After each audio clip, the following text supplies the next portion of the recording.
Alors, tel que discuté hier, ben, on poursuit avec Marc Fournier de Gladius, parce que le temps hier nous pressait un peu. Puis là, ben, on a organisé, parce que moi, je trouve ça merveilleux ce que Gladius fait pour l'apprentissage aussi, puis que l'enfant s'amuse, mais qu'il apprenne en même temps. Je trouve tellement que vous avez des bonnes idées.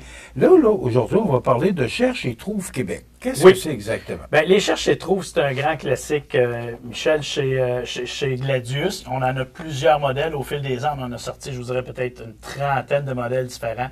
Cherche et Trouve Québec, c'est un grand classique. Puis je trouvais ça important de le ramener pour en discuter un peu parce que ça demeure un jeu très éducatif aussi. Puis on parlait avec la rentrée scolaire là, qui a lieu présentement. Pourquoi? Parce que dans le Cherche et Trouve Québec, on retrouve les attraits touristiques les plus populaires chez nous au Québec, partout du Québec.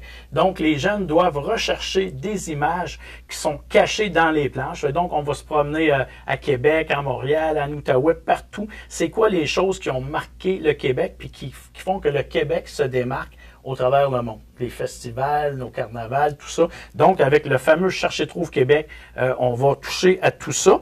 Et dans le jeu également, on a un beau petit volet. On n'en a pas mis dans toutes les Cherche et Trouve, mais celui du Québec, il y a ça également. Donc, vous avez un volet historique qui raconte un paquet de choses sur le Québec, de Champlain ici, à la découverte du Québec, tout ça. Bref, très éducatif, les Cherche et Trouve, très amusant. Fait que c'est des jeux, c'est des beaux passe-partout. On peut jouer seul, on peut jouer en groupe. Donc, les Cherche et Trouve, il y en a un aussi sur le Canada qui est très éducatif également. Et le prochain, devinez quoi? Devinez quoi? Oui, c'est le petit jeu ici, Michel, si tu veux nous le rapprocher, qui est là. Oui, avec, c'est ça, Nefertiti qu'on voit sur le jeu. Et ça, c'est un jeu, devinez quoi, qui est excellent pour deux choses. Un, c'est très, très amusant. Lorsqu'on va jouer à ce jeu-là, on va déposer notre petit totem. Ici, c'est Nefertiti, la déesse égyptienne qu'on dépose au centre de la table. Et là, on va montrer aux joueurs une carte, une image. Et à partir de l'image, c'est le premier joueur qui va deviner le mot qu'on recherche. Et tous les mots contiennent le son « né ». Donc, c'est pour ça que lui, c'est deviner quoi. Donc, avec l'image, ici, il y a une définition tout le temps. Donc, les joueurs, le premier qui trouve le mot va attraper la petite déesse qu'on a et donne sa réponse. Si personne ne le trouve juste avec l'image, ben là, on va donner la définition. Et dans ce cas ici, c'est, par exemple, plante potagère proche de l'oignon qui a un goût un peu sucré. Donc là, la réponse, puis on voit l'image, ça serait une échalote. Donc, le premier joueur qui donne la réponse attrape et là, il doit donner sa réponse. Ici, ben, il y a toujours des bonnes indices. Comme par exemple, ici, ça serait un oiseau qui contient le son nez, un épervier. Donc, le premier joueur qui le trouverait. Ici, c'est un éclair. Un éclair, exactement. Ça doit être peut-être plus facile. Oui, effectivement, parce qu'on a des codes de couleurs. En rouge, c'est plus difficile. Jaune et vert, plus facile. Puis pourquoi je vous ai emmené ce jeu-là, de cette collection-là? C'est parce que les jeunes vont apprendre les féminins masculins, Michel, lorsqu'on voit que c'est un homme sur l'image, le mot est un mot masculin. Si c'est une femme, ben là, ça va être un mot féminin. Donc, on sait à l'école très tôt, on doit apprendre féminin, masculin. Donc, excellent choix pour vos enfants. Puis vous allez avoir du plaisir en plus à jouer avec le jeu Devinez quoi. Monsieur Quiz Junior. Oui, McQuiz Junior. Très belle invention aussi, ce petit jeu-là. Une compagnie de Trois-Rivières, Bob McDuff, qui a inventé ça il y a à peu près 25 ans. Un grand classique, évidemment, qui a été revampé, des nouvelles questions puis tout. Pourquoi aujourd'hui je vous le représente? À cause de la rentrée scolaire. Très le fun. Vous avez des questions à partir de 6 ans jusqu'à 12 ans. Donc, il y a plusieurs niveaux de difficulté. Donc, tout le monde dans une classe ou à la maison, vous avez de jeunes enfants. C'est des questions amusantes mais éducatives qui vont les aider beaucoup à l'école. Donc, si vous avez un jeu questionnaire que vous voulez jouer en famille avec vos plus petits, ben McQuiz Junior, excellent choix. C'est ça, j'ai dit Monsieur Quiz. Monsieur Quiz, c'est McQuiz. Retenez bien le nom, McQuiz. Oui, monsieur. Fabrique à sucre. La fabrique à sucre. Que je vous ai parlé au fil des ans, Michel, souvent, de la collection Ludo et Manège. Ben là, ici, on en a le premier jeu qui a été conçu à l'époque de la collection La fabrique à sucre, dans lequel on retrouve trois jeux différents à l'intérieur du même jeu. Vous avez la fabrication de petits muffins, vous avez la fabrication de brochettes. C'est le premier joueur qui va faire le parcours et qui va arriver à la case en haut, qui va remporter la partie.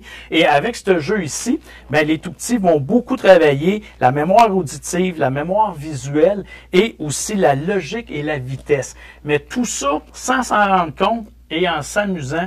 Excellent choix, la fabrique à sucre, toujours conçue par des psychoéducatrices ou des neuropsys. Donc, cette collection-là de jeux, c'est la référence si vous voulez apprendre, mais en vous amusant avant. Les jeux sont magnifiques, il y a toujours des accessoires dans le jeu, donc l'enfant a beaucoup plus d'intérêt et c'est très éducatif en plus. Il y a le roman HMD Oui. Oslo Zendra. Mon Dieu. On parle des héros du monde dragon. Là, je vous parle pas de jeux, là, mais il existe des jeux sur ce brand ici, Michel, mais on parle de romans. Et là, ça brille beaucoup là, à la caméra à cause des reflets, là. Mais ces romans-là, les héros du monde dragon. Des beaux livres. Hein, oui, c'est des excellents livres, tout illustrés. Et là, il y a le dernier ici que je tiens entre mes mains, qui vient juste de sortir il y a quelques semaines à peine. Ça s'appelle Zenora.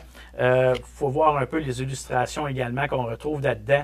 Puis pourquoi je vous parle des héros du monde dragon, ces livres-là, dans la rentrée scolaire, c'est qu'il y a énormément de témoignages. Les jeunes adorent ça. Puis on sait, des fois, c'est pas tous les jeunes qui vont aimer la lecture, qui vont aimer l'école.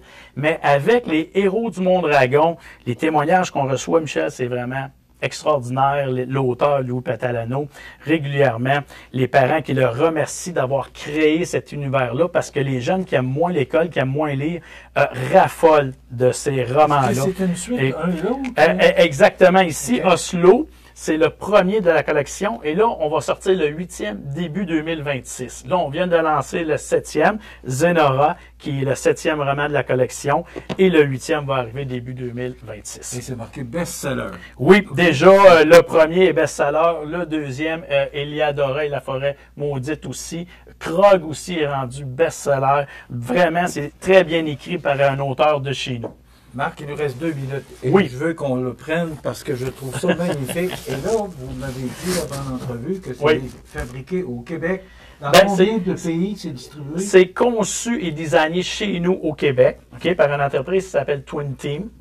Et c'est dans 57 pays. Donc là, c'est la rentrée scolaire. Vous avez là-dedans, il y a des sacs à dos, vous avez des études à crayon, vous avez des journaux intimes, vous avez plein de choses pour la rentrée scolaire. Si vous avez une jeune fille, parce que principalement, ça s'adresse aux jeunes filles âgées de 6 à 12 ans, c'est certain que si vous y achetez un élément de Nebulous Star, ils doivent connaître ça et ils vont être vraiment ravis. C'est vraiment... Oui, on en a ici, là, ça va être...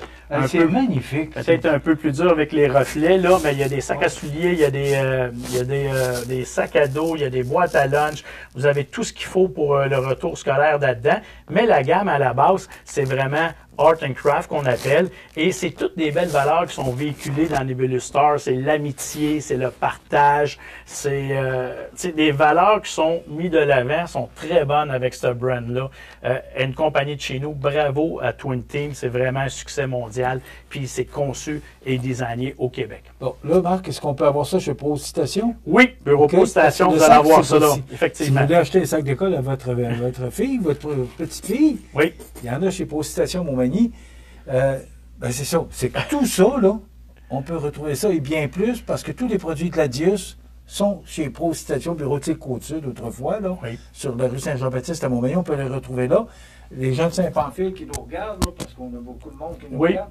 Dans toutes les bonnes boutiques de jeux et jouets, librairies au travers de la province, là, vous allez retrouver et partout pas mal, là, selon les produits. Mais les spécialistes et les librairies, les boutiques de jeux et jouets spécialisées tiennent pratiquement à tout de Gladius. J'étais tellement énervé que j'en ai perdu mon micro, là, mais des produits Gladius, retenez bien ce nom, Gladius, Marc Fournier qui est avec nous. Puis on va le réinviter. Là, c'était spécialement pour la rentrée des classes, mais on va se revoir pour le temps des fêtes. Là.